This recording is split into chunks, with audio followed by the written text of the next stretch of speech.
The year is 1600. Japan is on fire.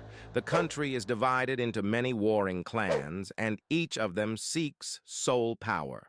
War has been raging for over 100 years, and as a result, the country lies in ruins. At the center of this chaos stands the figure of Tokugawa Ieyasu. He is a skilled military leader and a skilled politician, and he is determined to unite Japan under his rule. Ieyasu was born in 1542 into a samurai family. He showed himself early on as a talented military leader and soon became one of the most powerful daimyo in the country. In 1590, Ieyasu defeated his main rival, Uesugi Kenshin, at the Battle of Odawara. This event marked the beginning of his rise to power. Ieyasu's path to power was not an easy one. After years of military clashes, known as the Sengoku period, he emerged victorious at the Battle of Sekigahara in 1600. This victory cemented his power over the country. In 1603, Emperor Go-Yozei officially appointed Ieyasu as shogun, giving him the authority to rule the country. This act strengthened Tokugawa's position and began the process of centralizing power that would become the cornerstone of the shogunate's governance. The capital was moved to Edo, a city that would eventually become modern-day Tokyo and would become the center of Japan's political and cultural life. During their reign, Tokugawa Ieyasu and his successor Tokugawa Hidetada focused on consolidating the power of the shogunate and ensuring stability in the country. They introduced a system of Hans designed to control local authorities and maintain order. One of the most significant events of this period was the siege and fall of Osaka Castle in 1614-1615.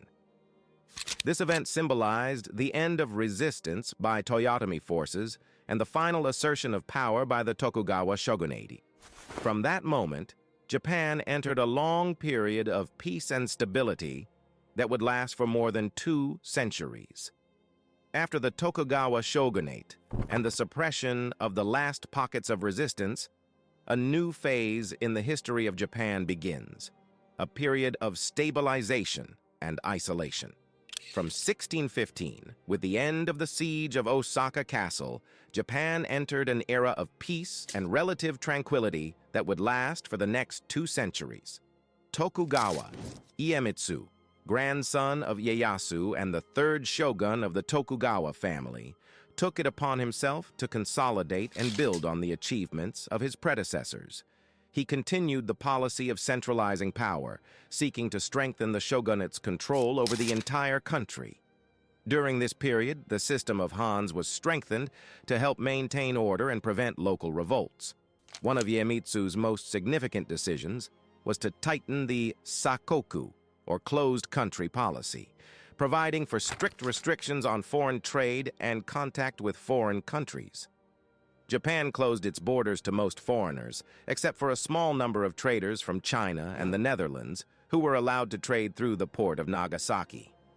This isolation helped preserve traditional values and customs, and encouraged the development of the domestic market and crafts. Limited access to foreign goods and knowledge also led to increased self-confidence and self-sufficiency in Japan. At the same time, the Tokugawa Shogunate took action against the spread of Christianity, which was seen as a threat to the country's stability and unity. A series of repressions against Christians took place, including the expulsion of missionaries and the persecution of Japanese Christians. These actions were part of a broader policy of the shogunate to maintain social order and prevent foreign influence.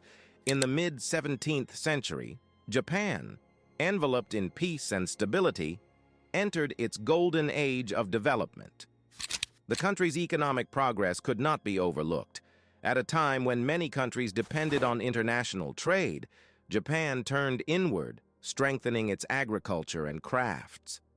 The country's rice fields became a source of prosperity, providing wealth and prosperity, which in turn fueled the growth of cities and markets.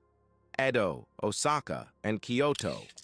These cities became centers of economic activity where life boomed and every street corner teemed with goods and services. At the same time, Japanese art and culture were experiencing their heyday. Ukiyo-e, a form of woodblock prints that depicted beauty and domestic life, became popular in all walks of life. Kabuki and no, theatrical forms brimming with drama and symbolism, attracted audiences with their splendor and depth. Literature also flourished, especially the haiku form, which skillfully captured the essence of the Japanese spirit with its brevity and expressiveness. This period was also marked by the birth of a new social class, the teinin, or urban merchants and artisans.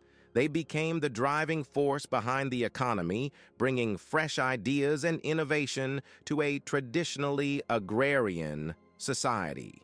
As soon as the last rays of the 17th century sun touched the land of Japan, came the Great Genroku period, which began in 1688 and lasted until 1704.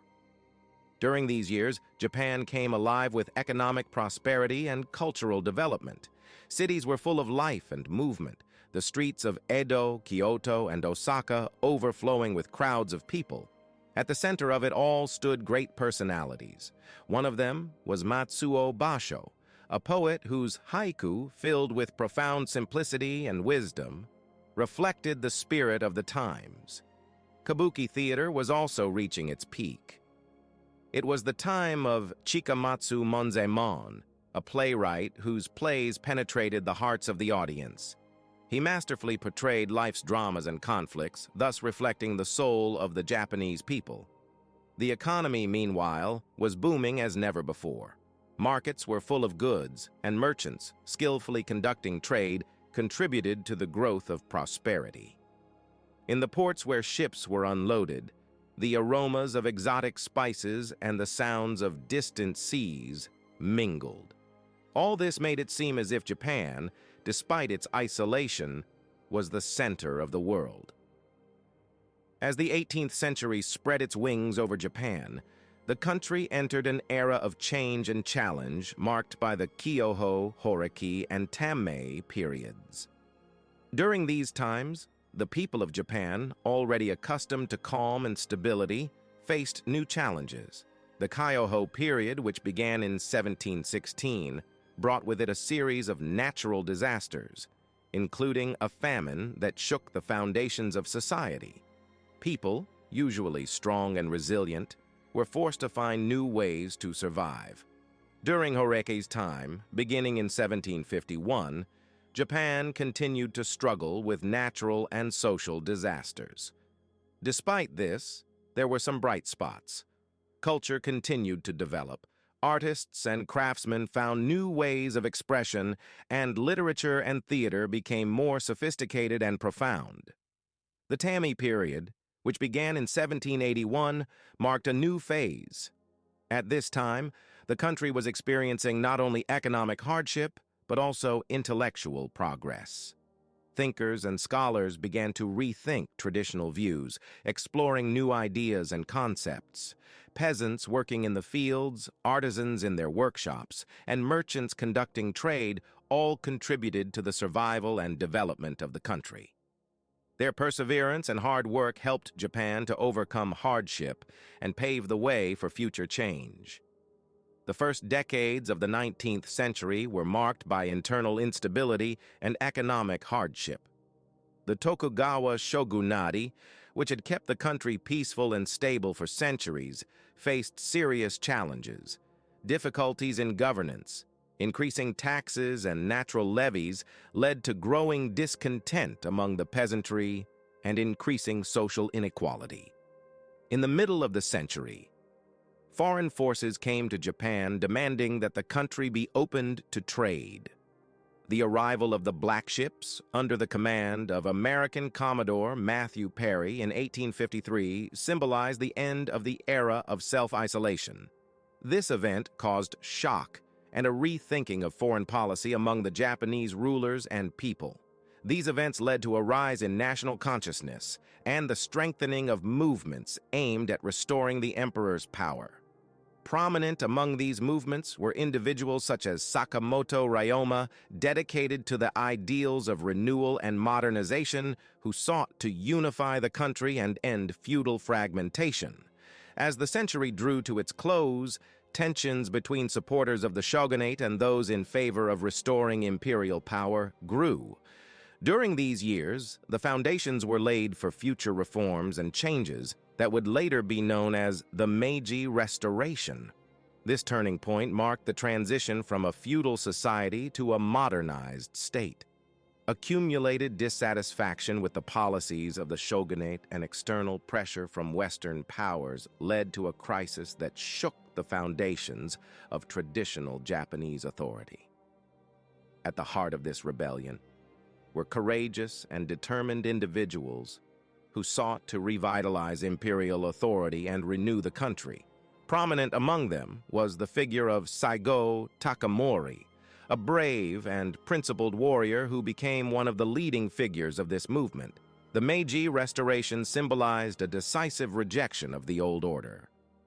In January 1868, after a series of military clashes and political maneuvers, it was announced that the emperor's power had been restored. Emperor Meiji, a young and determined ruler, undertook the task of transforming Japan. He sought to create a new state based on Western technology and ideas, but preserving the Japanese spirit and traditions. The Edo Era, with its strict class distinctions and closure to the outside world, ended, giving way to an era of progress and openness. From this point, Japan began its journey towards industrialization, modernization of the military arts, education, and administration. It was a time when the old world of the shoguns and samurai dissolved into a whirlwind of new ideas brought by the winds of change.